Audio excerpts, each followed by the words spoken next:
You know, I remember when I was little, we would go down the road before we got to my grandmother's house, and there were a lot of fields with pecan in them in the middle of the fields, and on the edges, we would go along the edges of the soybean fields.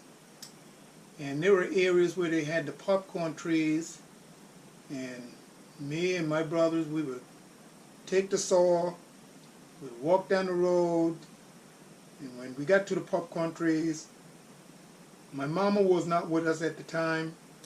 She would come down a little later, and my mama would let us go ahead, and she said, well, I'll be there later, y'all just go on and start cutting the trees and get everything ready. So after school, every day around the fall time, we go down into the fields, and we go on the edges, and we would climb up all these big old trees. Sometimes the popcorn tree very skinny, and it just chamois up there. Oh man, you would use a lot of energy just getting up in the top of them trees. And sometimes when you're getting up in all those trees, you got the dry vines, and the vines getting all in your hair, and the dust in your nose. But when you get up there with that saw, and then you start cutting, and that popcorn fall down, and I used to love that. Sometimes it would get stuck up on the other tree, and you're trying to get them down. And then, you know, when Mama would show up, I would be so glad and so happy. I would try to get up into another tree because my mama's here. Oh, my mama's here. Because I already know what she's going to say. Oh, Michael, cut that top out. Cut that top out. And things like that just got me going. And then we'll limb up the popcorn, and we'll drag it because we couldn't damage the people soybeans.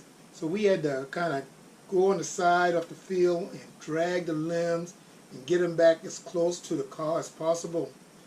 And then my mom would sit by the car, and she'll break them off and limb them up. We put it in a big sheet, and we would tie it.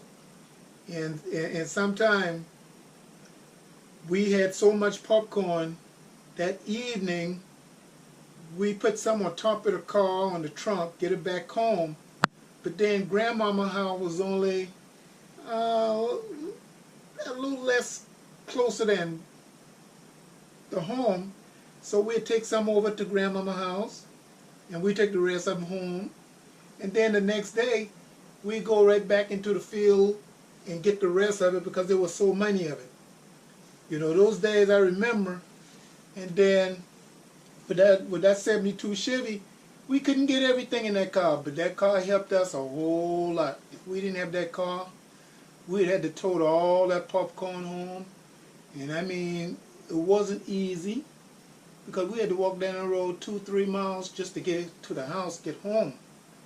And I remember them days. And then we take the popcorn and we would spread it out in the yard so the sun could hit it, so we can shell all the leaf off, and we'll take every branch, and we had to take that leaf off, shell it off on every one. And then I would always try to find a way in order to get that leaf off, because that was very hard on your hand also.